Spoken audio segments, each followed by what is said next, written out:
So today I decided to do a video about college. Now I was at work and I was thinking, it's like, Jasmine, you just graduated from college, yet you've never made a video that's college related.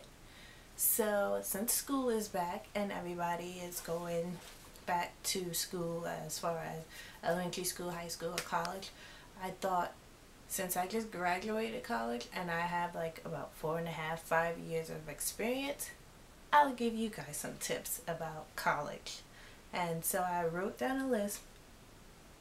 These are just the tips that I can think of then when I thought about the video idea, and I just wanted to share with you guys. So these are college 101. Yeah, I think I'm going to name the video College 101. Okay? So these can be for like college, these can be for college people. This is mostly geared toward college, but high school students can also nitpick about what works for them and whatnot. So I'm going to start. The first tip that I would say is to get an agenda book. Now, if you're like me, when I was first starting college, I didn't have an agenda book. I thought that I can remember everything. Well, I don't know why, because I do forget things a lot or whatever. But I was 18 years old, carefree, and I wasn't pregnant at this time or anything. So I would definitely advise you to get an agenda book as soon as you get your syllabus, and what your syllabus is going to be like, just like a schedule of how the whole semester is going to be for whatever it was. I think it's like 14 weeks or whatever, however long the semester is. It's a paper that has the rules for a class. It has attendance, how many attendance you can have are allotted for that class, what time the class is, the professor's office, times, phone number, everything. So just go through that first day of class, go through that, take your agenda book and go through all your syllabus and jot down whenever you have a test, whenever you have something due, project, paper, everything. Just jot that down. So, and keep your agenda, and this is very crucial. Learn how to use your agenda book because it will help you out a lot. Just write down everything. Just try and keep it with you at all times. And what my college did is with me is that instead of like going out and buying like a agenda book, what my college did was that when you first checked in to come back to school, or when you first got to school, if you're a freshman, they gave you like a school agenda book, and it basically had like the school you went to on the cover, and then like school rules, like for the whole for the whole school, not just for that class, but the whole, like all the disciplinary action, what kind of courses you have to take for whatever major you wanted. They gave everybody those. So if you don't want to spend your money to buy a regular agenda book, just go with theirs. I usually did that too. But yeah, that's tip 1. Tip 2, go to class. I know once you are, especially if you live in a dormitory and you're away from school, away from your parents, and it's just like you is on your own, this and the other. You don't have your parents waking you up to be like, oh, wake up, Jimmy, it's time to go to school or whatnot. But go to class, because college is not like high school. It's not like elementary school. In college, your professors don't play. And when I mean don't play, is that some professors are lenient, but others are like, they're not strict, but their rules are their rules and you're gonna follow them. And especially when it comes to tardies and attendances, and some professors, if you're not in that class, say you have a class at 8 a.m. If you're not in that class at 8 a.m., they're closing that door and you're not allowed to come in there, and then you will be marked absent. And depending on what kind of professor you have, I'm talking a lot with my hands. Depending on what kind of professor you have, in your syllabus, it will be like a section where they say, oh, you're only allotted 2 unexcused absences for the semester. After that, you get a warning, and then after that, you'll be withdrawn from that class. And that's what I mean, they don't play, because some professors, if you use up all the time that you're allotted, they will withdraw you from the class, won't give you a notice or anything. You will come to class and they'll be like, oh, what are you here for, or something like that. Well, come here for class. No, you won't. You're withdrawn from this class. You're no longer in this class before. Some are courteous and give you a warning. It's like, okay, well, you reached 3rd day or whatever. If you go again, you will be withdrawn from this class. So go to class. And plus, if you don't go to class, why are you at college? Because you need to go to class to get the material for whatever you're studying. So just try to go to class. Don't be late. Try and avoid being late, especially on your first day. You don't want to give the professor a bad impression. Just go to class. You need to go to class anyway. You're not paying all that money to go to school just to sit in your dorms and play video games or socialize or whatever. You're dishing out a lot of money, so make it worth your while. Tip 3, study. And when I mean study, I mean really, really study. You have to study your material.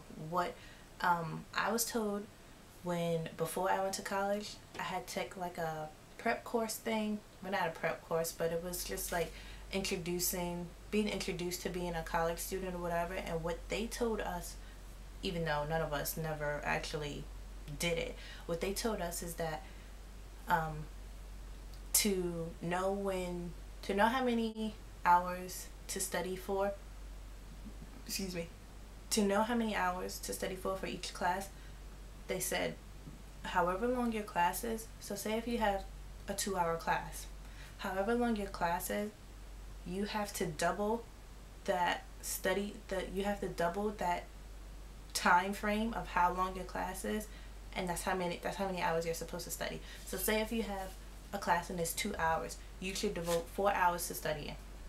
And when I heard that, I was like, what? And this is just for one class. So you have to do this for every class that you take. So say if you're like a full-time student, which I was all 4.5 years that I was there, I would have no life if I did that. So I was just like, okay.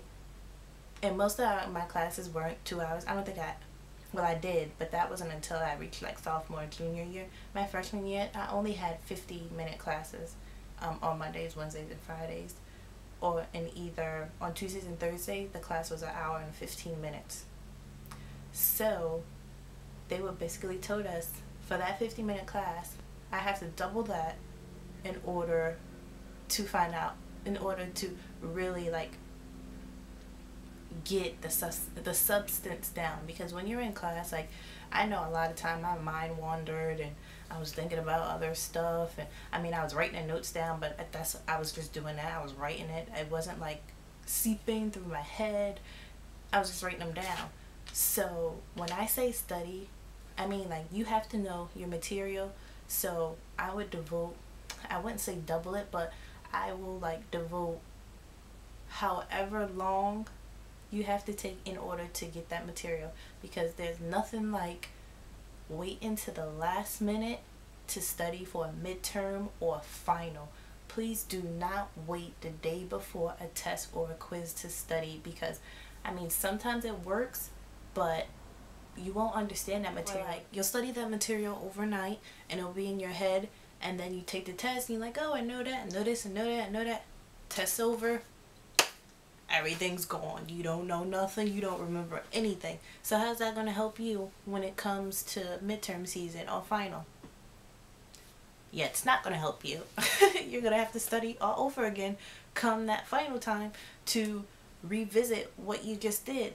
So instead of just waiting last minute for a test, just study. And I know it's hard. It will be extremely, well, it will be hard because some of you guys aren't taking just one class. You're a full-time student, so I'm pretty sure you're going to be taking more than 12 credits, and that equals out to four classes or more. So I know, like, it'll be hard, and of course, because you won't have anybody breathing down your back, or the teacher is like checking off if you read this or if you did that or whatever. Like, no one's there to babysit you anymore. It's either you gotta look out for yourself. It's college now. You with the big dogs now. And the teachers aren't gonna see if you read the course or read that material that you were supposed to read, or if you wrote that paper that was due today. Like, if you don't have it, you just don't have it. You get a 0 and you fail at it. And that's it. No second chances. I mean, I won't say you never ever ever won't have a second chance, but it's not gonna be like high school. The teacher doesn't care if you do the grade or not, because you're in college. You're 18 years old. You're grown. You gotta learn how to do what you have to learn that you gotta do everything on your own. Nobody's gonna babysit you, and the teacher is sure enough not gonna see that you read that paper or you did what you were supposed to do. If you don't have it, you don't have it.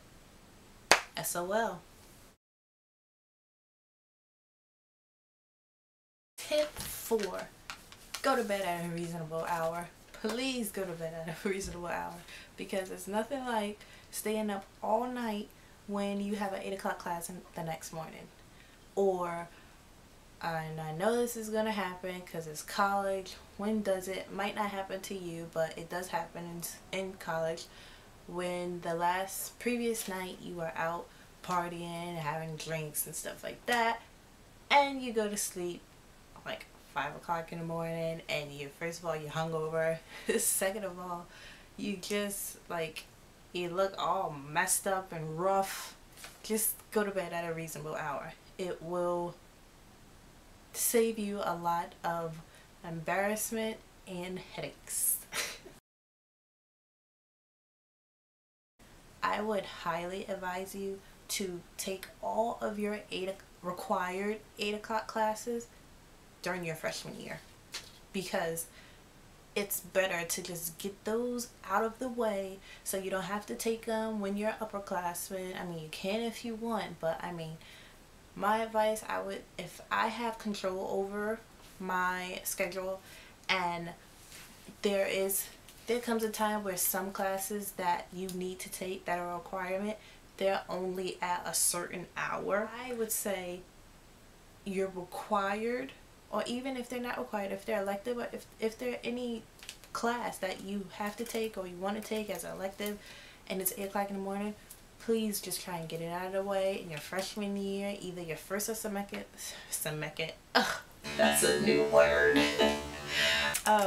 Either your first or second semester, I would say get it done with, get it over with, so that when you're an upperclassman, you can take easy classes like electives, and you don't have to wake up so early in the morning. It's my advice. Next tip, I would say set an alarm. Set an alarm, because there's nothing like being late to a class. Everybody's in their seat, teachers on the board, or just teaching, and you're walking in all late and wrong, and all eyes are like shifted from the teacher to you, and it's like, set an alarm. You'll wake up on time, get yourself ready, get yourself together so you're not looking a hot mess, and just go to class. Especially if you're a person that prior to you going to college, mom helped you out, or mom or dad helped you out as far as getting up in the morning. I would say make that alarm your parent, and that alarm will wake you up or assist you with waking up. So set an alarm. Take notes in class. And I know sometimes it can be difficult because, like I said before, my other tip, your mind wanders, and it's like I'm listening. You only have like a attention span that's like only a minute or not even that. Just take notes. Whether that be in your notebook or what's in your book or what the professor says, because I know sometimes it wasn't until I got into my upper class that I just literally have to take notes, because the professor didn't have any PowerPoint. They didn't have any PowerPoint notes. They didn't write any notes on the board. They just sat and talked, and that was it. So it was up to us to write notes, and sometimes they spoke fast too. So a lot of times we would like raise our hands, like, can you repeat that? I didn't catch it. They shouldn't have any problem with that, because I mean, and again, they're there for you. You're paying their bills. So just, if you didn't catch the last word or last sentence, don't be afraid to raise your hand and ask them to repeat that, because I mean, you're gonna need that information, because if they're saying it to you, pretty sure it's gonna be on a test or an exam. So I would say take notes. Jot down notes. Some professors allow you to bring your computer if you're taking notes. Bring your laptop. What else? You can bring your laptop. You can bring a notebook, whatever you prefer. Just, if you're gonna take your computer, just make sure that it's okay with your professor. And usually nowadays, like, everything is on a computer, so usually they're okay with you bringing your laptop to take notes. Just make sure that you're taking notes and not on the internet. Next tip, and it's basically about alcohol. If you're not 21 and older, you shouldn't be drinking, but come on, it's 2012. There are a lot of kids who are 18, 19 years old who drink under the age, and that's just that's life or whatever. I mean, come on, it's 2012. Kids who are not 21 drink. So my advice for that would be, if you're gonna drink, know your limit. No one wants to babysit you, so therefore, if you're gonna drink, know your limit, know when to stop. Don't keep drinking and be a hot flipping mess and falling all over the place and saying belligerent stuff that you don't mean and just throwing up all over the place. Like, know your limit, because I mean, there's a lot of times when I was a freshman, our first day there, there was one girl who was a freshman like me, came in the same day that we came in. She got so drunk that she had to go to the hospital to get her stomach pumped, and ever since then, like, that stayed with her until she stopped coming to college, until she stopped coming to that college. She left and she never came back. Until this day, she's still known as the girl, that freshman girl who got embarrassing ass drunk on the first night and had to get her stomach pumped. Know your limit. If you're gonna drink, know your goddamn limit, because it's not cute if you don't. And the last tip that I can remember right now, that I can think of, the last tip is get along with your roommate. And I say that from experience. Get along with your roommate. If you guys are just two opposite people, try to at least be civil with each other. If you can't stand the sight of one another, try and at least, I know some dormitories, they let you have a room change after a certain amount of weeks that you just moved in, and you'll get a room change and they'll allow that, and then you'll have a new roommate. But at the end of the day, you're still going to be living with someone you don't know. You need to get along with them, because you're going to be living with them for the rest of the semester or for a year, and you're going to have to, like, coexist with each other. try and get along with them. I mean, it shouldn't be that hard, but I know some people are just like impossible to live with. My experience before I started to commute, I had two roommates, and one of the roommates I stayed with for about 2 years, and I got along with her as a person. I just didn't like the choices that she made as far as like her relationship, and it was very hard to get through to her because the relationship decisions that she was making just didn't really sit too well with me. And I know that's like not any of my business, but I mean, if she's always crying to me about this person, and she's always crying and she's always complaining about it, it's just like, shut up. Like, you set yourself up for this, you allow it to happen, so deal with it. Stop crying. I mean, that sounds a little blunt, but I mean, after 2 years, it's just like, I've heard this story over and over and over again. This, that, and other. You break up, get back together. Okay, he messes up again. You're crying. This, that, and other. Get over it. You're not gonna walk away from it. You know it's gonna happen. Get over it. So I mean, we got along. I mean, sometimes we had our spats, and it was all due to like her decision with this man. But other than that, like, we got along. I had another roommate because she actually moved off campus because it was cheaper, and I didn't.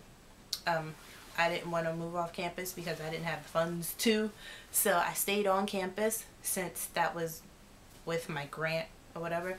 And I had this one roommate, and she was very antisocial, very, very antisocial. Like, I mean, to the point where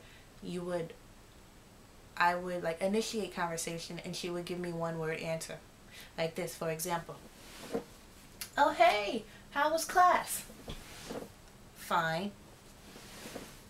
Oh, so, and then how are you supposed to like she's not giving you any feedback back, so how am I gonna, it was like really difficult to live with her. I mean, what else? She was very quiet, she's antisocial, and then after a couple weeks I moved out. And then I had no, actually I had 3 roommates.